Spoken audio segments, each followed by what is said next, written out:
弟兄姐妹，大家平安。平安。今天是代降节第2主日，好，我们讲到等待啊，代降就是等待嘛，等待些什么东西这样一个等待的时刻。等待，我想对大家来讲是好事还是不好的事？我记得应该不是我，就这个跟年轻没有关系哈，就是在几年前还没有台北等公车的那个 APP 的时候，等公车就是你要坐公车怎么办？就去公车站嘛，等嘛，对不对？看他什么时候来就只好认份的在那边等，对不对？好，那去大医院看病的时候也是等嘛，就等那个灯号跳到你的时候你就进去这样。就是大家很认真，等多久就等多久。可是现在不一样啊，科技进步，那个有 APP 之后，我要等这班公车，还有2分钟再来的时候我才冲出去，就是可以要算得很精准，刚刚好。我1分钟我都不想多等这样子。那看病也是，大医院现在也是有那个，就是它的网站可以去查询说，现在看到几号了哈，有差不多的时候再过去看病就好了。就时间算得好好的，可是在这样子的一个节奏当中，当然没有什么不好啦。牧师并不是说为了要练习等待哦，从现在开始，我们每个人呢坐公车如果来10分钟之前，你就就是在公车里面慢慢等，好，然后呢，医院呢，反正医生开始看诊的时候呢，就可以开始到诊间候诊室在那等来训练等待的功夫。这也不需要这个样子啦，只是在这样子节奏快速的这样子一个时代，在我们现在这样子的环境，可能会不知不觉养成我们做礼拜，或者是参加聚会，我们也会算得准的，准点到，然后做礼拜，我们就渐渐的失去。让自己可以把心安静下来。其实我觉得我们真的有很大的进步空间。牧师真的很希望大家能够至少可以提前个10分钟来。你说牧师提前10分钟来干嘛？好无聊又不能说在等公车或者是等看病的时候，手机拿出来玩一玩啊什么的。既然来做礼拜嘛，当然手机先放一边，那我要干嘛？你可以祷告啊。你可以聊天啊，跟谁聊天？跟上帝聊天啊。然后你也可以为牧师、为敬拜团、为司会、为所有服侍人祷告。牧师真的很需要祷告牧师真的很需要大家为我祷告。其他人我相信他们也很需要，你们为他们祷告这样子，真的很需要。早来一定会有事情给你做的，不会没有事做，绝对不会没有事做。因为我想，当我们去看演唱会也好，或者是看什么球赛，任何的表演性的节目都好，我们绝对不会时间准点刚好到，你才会到那个现场吧？好，或许有这样子的人，但是我相信这样子的比例不高。但是为什么反观我们却不会用这样子，甚至于比听演唱会、看表演、看球赛的那样子更主动的这样子的态度来参与礼拜，来跟上帝面对面呢？好，我们来见的是上帝所以这样子的时间的这样子的环境，这样子的现代快速的环境，时间考验着我们生活的态度，也考验我们信仰的态度。今天的马拉基书它的写作的背景是在以色列，他们这个国家被灭亡，然后呢，以色列人他们被抓到巴比伦去，他们被掳之后，大概70年左右的时间，他们有一群人又回到耶路撒冷，重建圣殿，重新恢复敬拜的生活。他们禁食祷告、悔改认罪，带动一波在信仰上复兴的浪潮。但是日子一久，时间果然是一个考验。日子一久，原本是剩下宗教活动、宗教仪式，大家行礼如仪啊，完全失去信仰的本质。特别在马拉基书第2章的第7节到第9节，我来读一下。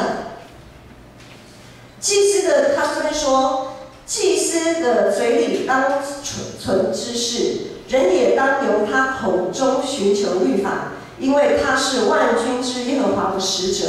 你们也就是这些祭司啦，指这些祭司。但是呢，这些祭司却偏离正道，使许多人在律法上跌倒。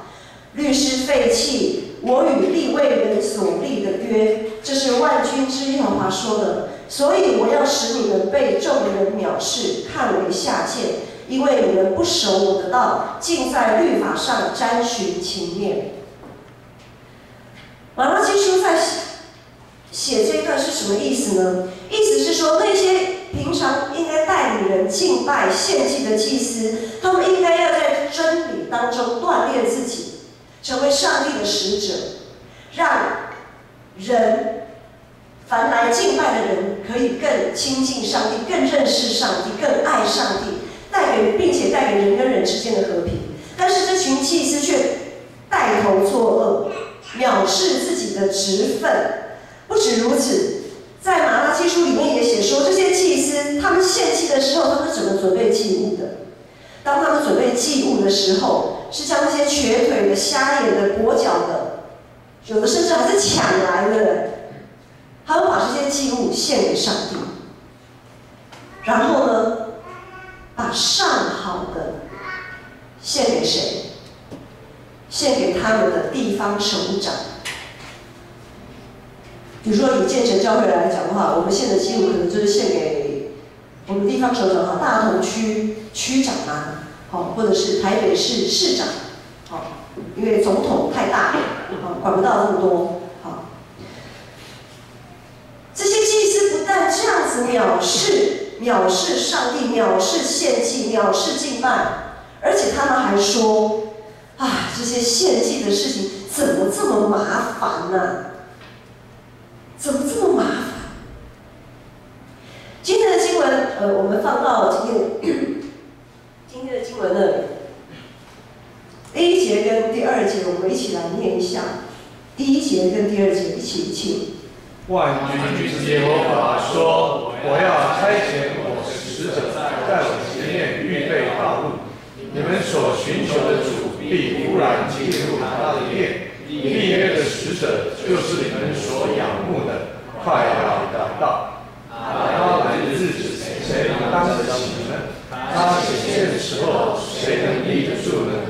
因为他如炼尽世人的火，如杳无世人的血。”好，这两节是完全不同的时间概念。第1节说，万军之耶和华说，我要差遣我的使者在我面前预备道路，你们所寻求的主必忽然进入他的殿。立约的使者就是你们所仰慕的，快要来到。前面说，我要差遣，上帝说我要差遣我的使者。这个使者对旧约里面的人来说，这些使者早就已经来到了，就是那些先知、众先知们，上帝所使用的仆人们。那对于我们新约来讲呢，当然包括了那些先知，包括了所有旧约，我们看到旧约圣经里面那些提醒，还有我们在新约时代这些历代的众圣徒，还有各个教会他们的一些见证，这样子。这些使者，好，总括而言，这些使者常常用真理劝说、提醒、见证。问题是我们有没有把他们当一回事？我们有预备好自己的生命来承接主耶稣基督，成为义的器皿？我们有确信自己是蒙主、蒙爱的子民吗？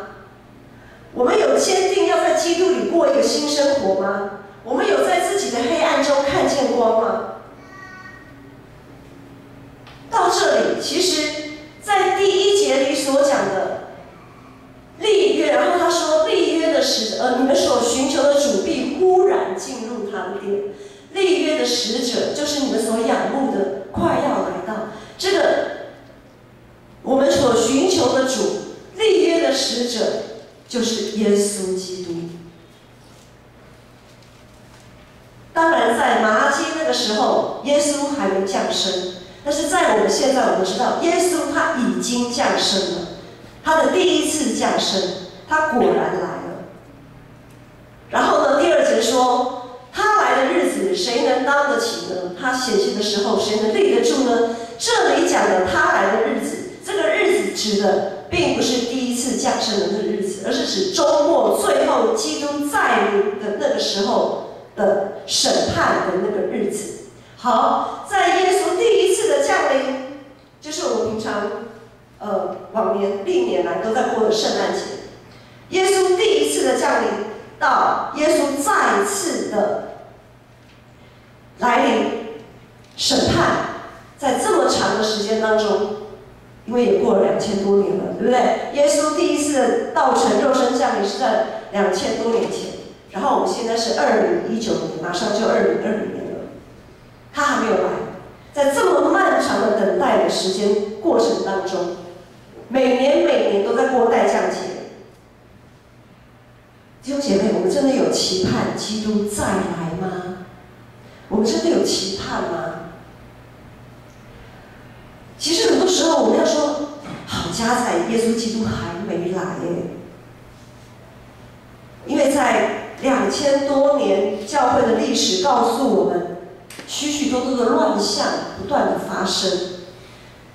比如说以宗教之名发生的战争跟掠夺，许多以宗教之名发生的敛财还有淫乱，许多教会的领袖藐视自己身为上帝使者的身份，非但没有带给当地的和平，没有带来与神与人的和好，还将信徒所献的祭物中饱私囊。这些事情不是过去式，是过去式，但是它还是现在式，也是现在进行式，甚至于可以想说是未来式。整个教会历史告诉我们，时间信仰真的很难，为什么这么难经得起时间的考验？当然，在这样子的乱象里面，16世纪，在16世纪的时候，有个神学家马丁路德，他发起了宗教改革，将基督教带向了一波新的属灵复兴的浪潮。所以，天主教这是我们基督教的母亲，因为基督教就是从天主教。当时他们在一个非常大的混乱与黑暗当中，因着马丁路德还有其他很多的神学家的努力改革，然后呢，基督新教就从天主教分离出来了。所以要说基督教是什么时候诞生的呢？讲诞生，不讲正不正确，但是就是基督教就是从那个时候开始的另外一个支，另外一支。天主教当然就是继续嘛，哈。这波复兴、属灵复兴的浪潮，从那个时候渐渐的一波一波的，从世界各州各角落，在不同的时间，一波一波遍地开花，一波一波的浪潮，席卷了全世界，几乎全世界。但是当这波浪潮延续到了20世纪末，在19、20世纪，甚至是更早18世纪开始，那个时候又工业革命，然后有许多的文艺复兴啦，整个世代又开始往一个文明的方向迈进的时候，有一个消长的情况发生了，信仰的浪潮在上面好像突然往下掉，但是世界的进步又从下面一直往上升。于是到了现在，资本主义盛行。当资本主义盛行碰上了相对疲软无力的信仰生命，所带来的冲击，又是再一次的信仰又再一次的要被世俗化。时间真的是信仰的试金石。在万民皆祭司的信仰神学理念当中，我们每一位基督徒其实都是为主预备道路的使者，我们每一个人都是祭司，我们都有责任成为为信者与上帝之间的桥梁。但是时间一久，当我们在真理上的的追求，或是当我们的信仰稍微松懈的时候，很多世俗化的观念就会进到我们的心里，就会进到教会。可是往往在这样的情况下，我们会不自知啊，就像我刚刚说的时间的影响。很多时候，我觉得我们不需要花那么多时间等公车、等看病、等什么。这样子的习惯会不知不觉的让我们参加聚会也是，我都不想等，我刚好到就好了。我礼拜的时候，我能刚好到就不错了，迟到一下无所谓啊，反正现在上课迟到也不稀奇了，上班迟到好吧，扣个钱嘛，不然老板能拿我怎么样？不然我走路嘛，我换个工作嘛，对不对？没有错，在世俗上没错，你可以按着你的喜欢跟不喜欢，你可以去决定你怎么去看待时间的观念。但是在这样子的一个观念会吞吃我们在信仰上的态度。好，所以呢，当教会世俗化的时候，会发生什么样的事情？我举几个例子，比如说以牧者来讲好了。牧者是负责传授真理，用真理带领教会，这是身为牧者的一个职分，也是最重要的一个职分。因为这个职分是在教会的体系里面来讲，是不太有人可以取代的。但是教会信仰、教会的世俗化会导致牧者在教导的时候要懂得看人情面。就好像在外面呢，你在跟同事讲什么的时候，建议什么的时候，你难道不用看一下脸色吗？你跟老板说一些什么时候，难道不用看老板的脸色吗？好啊，如果你把那种看脸色的这样子的一种文化有带到教会来的时候，哇，那牧师教导你要看人脸色哎。如果今天说的太重，而且还不能得罪小会员哦，得罪长老、牧师，你就知道。好，下一次牧师这些长老，我就会告诉你，牧师，你教的有点，你讲的话太不好听了，好，我们听得不舒服。当然，长老不会讲这么白啦，心里在想啊，好，那牧师请你走路吧，好，你另谋无高就等等之类的。然后呢，或者是说在选长职，还有我们10月份都选干部同工嘛，对不对？好，团契会长啊什么的，选长职、选干部的时候，教会世俗化会发生什么事？要么就可能大家会想啊，就选那些学经历高的啊，或收入不错啦，或者是选那些会听话、好配合，还可以成为自己装脚的人，或者是只要不是选我，谁当都可以啦，谁当都没差，只要不是我当就好，好推得干干净净的。我们选长职也好，选干部同工也好，他们的信仰是不是有坚定的在真理上追求？他们的奉献以及服事的态度，是不是能成为信仰团体的典范？这些好像都是次要的考虑耶，甚至有的人是不会考虑这些的。我们可以想想，我们教会有没有这种现象？真的是世俗化的结果，不只是我们教会啦，很多教会很多都是。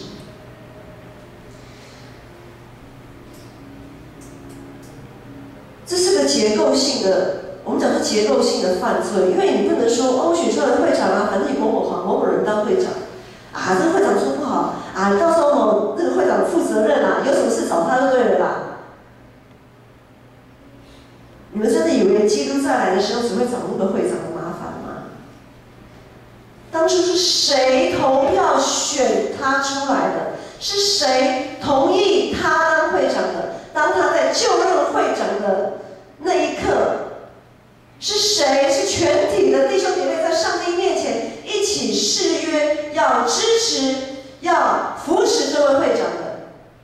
难道你们以为自己的责任可以躲得掉吗？你们以为找了一个替死鬼、代罪羔羊，你们就都没有责任了吗？这些状况其实就是证明了教会我们每一个弟兄姐妹渐渐轻看了自己身为祭司的身份与职分。好，再来讲到服事，服事也有一些状况，因为献上自己为祭，哇，这句话讲得非常的铿锵有力啊！但是，真的牧师要告诉你们，我相信你们有同感，献上自己为祭真的很麻烦真的很麻烦我们都是祭物，没错吧？好，在一个属灵层次的、属灵的概念上，我们每一个人都是献上，我们都是祭物嘛。处理祭物麻不麻烦啊？我们在做事工，把一件事情呈给上帝，在做事情谁会做事？现在每一个人都被训练的精兵啊，各行各业、分门别类、专业的人到处都有。要做事谁会做事？做人才难那我们在服事的时候都是怎么样处理这些祭物啊？我们处理祭物很困难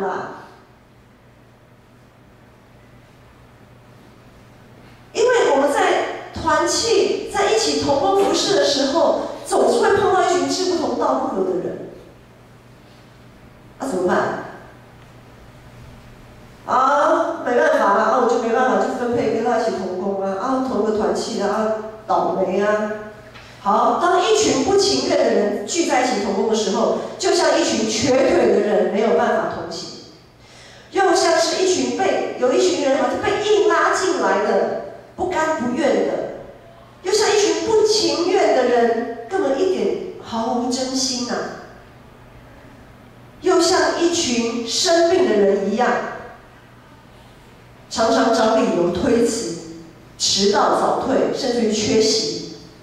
更像是一群瞎眼的人，看不见上帝的呼召跟作为。然后我们就会像马拉基书里面写的那些向上帝埋怨的祭司说，这些献祭的事怎么这么麻烦呢？这些人怎么那么难处理呢？我还要忍受某某人多久上帝到底在干嘛？现在待降节，我们在等待什么？牧师不想再泼你们冷水了。但是细细想起来，真的是，还是那句话，好险耶稣现在还没有要再来呢。讲一讲，真的我们还没准备好，我们还陷落在那样子的软弱跟那个犯罪，然后又不自知自己犯罪的那个情况当中。好，现在我们在过待降节，我们在等待什么？今天如果是座谈会，我真的很想问你们在等待什么？学生可能期待老师或同学的肯定，或是期待赶快放寒假。好，那上班的人呢？等待什么？期待主管的肯定嘛。年终要到了，我期待我的那个年终奖金高一点，或是期待明年可不可以加个薪，好，或是期待有更好的工作机会把我挖角挖过去。我们是在等着被肯定呢，还是等着有什么好事在发生？我们在期待什么？在马拉基书里面的这个大黑暗当中刚刚讲到马拉基书，它是写在一个很黑暗的一个背景当中。先知又这样说，第3章的今天的经文2的第3节、第4节，3到4节，我们一起再来读下来，请。他必坐下如炼净银子的，必洁净利未人，熬炼他们像金银一样，他们就以公义献公物给耶和华。那时犹大和耶路撒冷所献的公物，必蒙耶和华悦纳，仿佛50之日，上50年。好，这个时间点呢，又回到刚刚讲说第2节，第2节表示属于在基督再临的那个时间点。好，3、4节的这个时间点又回到了马拉基书那个时候的时间点，就是耶稣基督第一次还没有道成肉身降临的时候。不是只有马拉基在预言耶稣的来临，众先知的预言，众先知都有预言这个真光即将降临了。立约的使者就是弥赛亚，耶稣基督快要来到，那些坐在死荫里的百姓要看见大光，那些在逼迫中忍耐等候的百姓终将得救，他们要从那被扭曲的真理当中得到释放，从世俗的那种阶级意识当中得到自由。得不到怜悯的会得到怜悯，得不到公平正义的，他们终将得到该有的报偿。始终觉得自己是被咒诅的那些人，他们也会从这个咒诅当中重新被祝福。如今他们衷心所期盼的弥赛亚耶稣基督果然已经降临，这是2000年前，一群坐在死荫里被人遗忘、被人鄙视的百姓，他们果然看见了真光。耶稣第一次为爱降临，他亲自医治他们，接纳他们，为他们伸冤辩屈，用真理引导他们，把他们引到上帝爱的怀抱里。如今我们也是一样，耶稣已经来了，在耶稣基督的接纳里面，我们看见自己生命的价值，找到自己生命的源头。弟兄姐妹们，我们在期待什么呢？当我们在教会这么漫长等待的时间过程当中，在我们的生活这么漫长的等待过程当中，可能我们都等不到该想要的，可能我们始终等不到老师的肯定，始终得不到主管的赏赐，我们始终得不到父母的拥抱。很多时候，我们的等待都落空。但是在耶稣基督里，等待耶稣绝对不会让你们落空，因为耶稣已经来，他已经在你的生命当中了。我们所有的好处都不在他以外。所以当我们觉得很气馁、很上次说上帝啊，你到底在哪里？你到底在做什么的时候，要晓得耶稣已经在你心中了，他已经在你的生命当中了。他没有在天边那么远，他就在你里面，而且他已经有所作为了，他已经有所作为了。因为我们要知道，我们是一群蒙恩的罪人啊，我们是一群蒙恩的罪人。特别是当我们立志在真理中成长，愿意为主做工、做见证的时候，我们所受到的难处绝对不会减少，绝对不会减少的。因为耶稣说，为义受逼迫的人是有福的。我们既然称为上帝的儿女，我们就一定会不断经历十字架上的痛苦，我们就一定会为了所有的人，我刚刚讲处理祭物的这些事情，不管是教会内，还是为了我们要邀请我们的福音朋友，让我们成为他们跟上帝之间的桥梁，我们一定会受很多的试炼与煎熬。然而每一次在真理中的服事跟献祭，都是我们可以被炼净的机会。耶稣复活升天，赐下圣灵保惠师，被炼净很痛苦，很不好受。但是呢，圣灵他会在每一次我们所经历的服事跟献祭当中，当我们在痛苦的时候，他是我们随时的帮助与安慰。耶稣第一次为爱降临，到他第二次再临的时候，就是审判了。当基督再临审判的时候，会让一切不义的人得到该有的惩罚，让受屈的人得以伸冤。在这么漫长还不晓得要等多久的这样等待的过程当中，上帝已经差派他的独生爱子耶稣基督在我们里面。所以我们不要再问为什么某某人这么讨厌，他为什么不从我的视野当中消失？为什么这个事那么难搞？我能不能不要再去做了？我不要再服侍了。服侍真的很麻烦，献祭真的是很啰嗦。我们千万不要再这样讲了，因为这是我们的机会。然而，当我们看一个弟兄姐妹，或者是看一个我们的福音亲友，看他们很讨厌的时候，要记得上帝说：“我要怜悯谁就怜悯谁。”这个时候我们千万要警醒，我们千万不要说上帝这样很不公平你怜悯他就不怜悯我喽。我们要知道，当上帝说我要怜悯谁就怜悯谁的时候，表示上帝怜悯他，也同样在怜悯我们自己。因为上帝怜悯宽恕我们的骄傲，因为我们会这样子看那个人，就代表我们的骄傲自大。上帝也在给我们机会，我们也是被怜悯的那一位。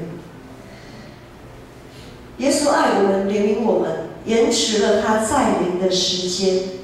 他希望我们每一个人在这已然与未然的时间里面，生命都能像金子被火淬炼，能像布匹被剪漂得干净，好承受得住哪一天基督真的再临的时候，我们都可以坦然无惧地站立在他施恩的宝座前。现在牧师要再问一次，我们是不是真心的期待基督的再临？我们是用怎样的态度在这待降节中怀抱着盼望？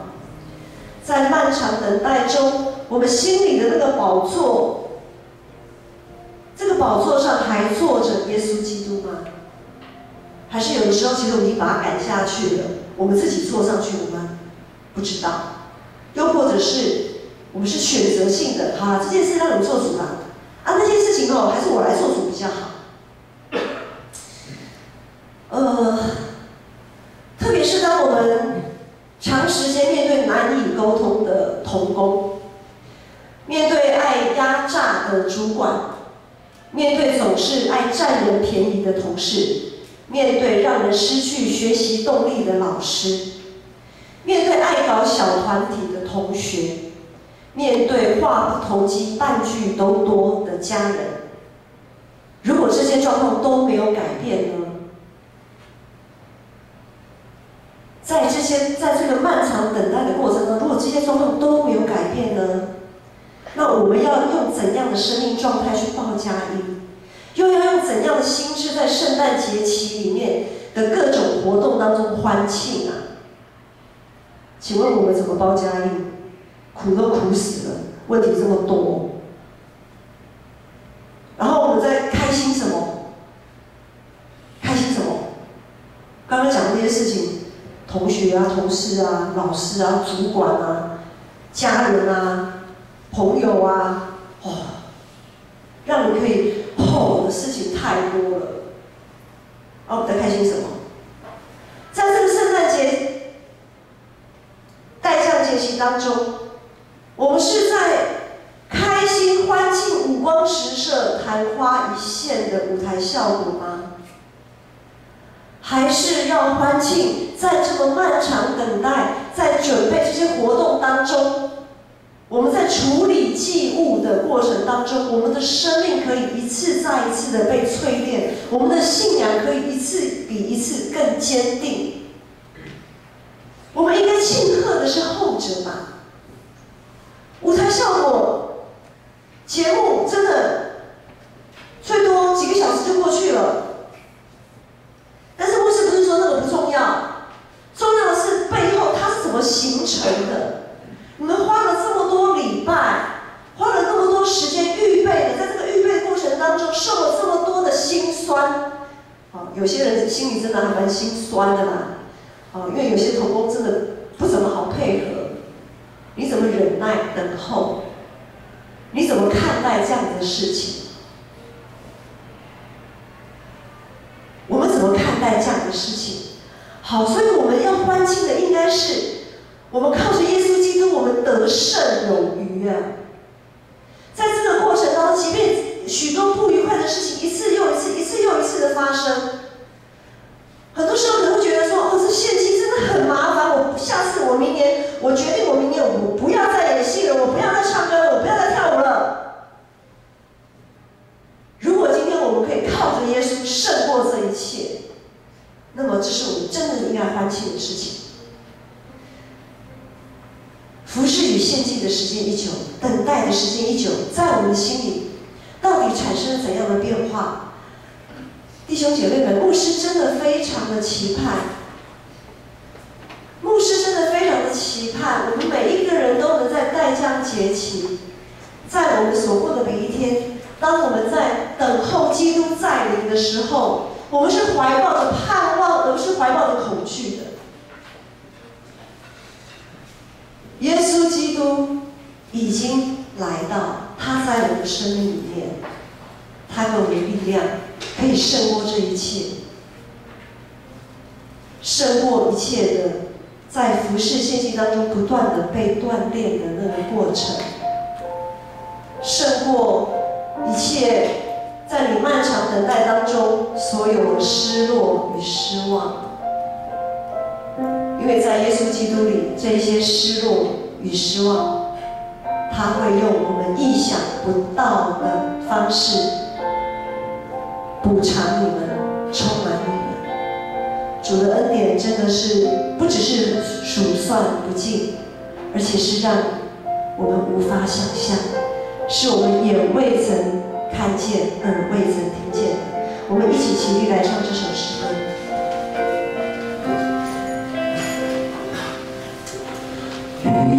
宇宙起耶稣，世界宇宙起耶稣，万物都本于你，属于你，归于你。你是荣耀君王，我们欢迎。君王降临，可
感谢你降临在我们的生命当中，让我们可以看见我们未曾看见，让我们听见未曾听见的那样子大好的消息。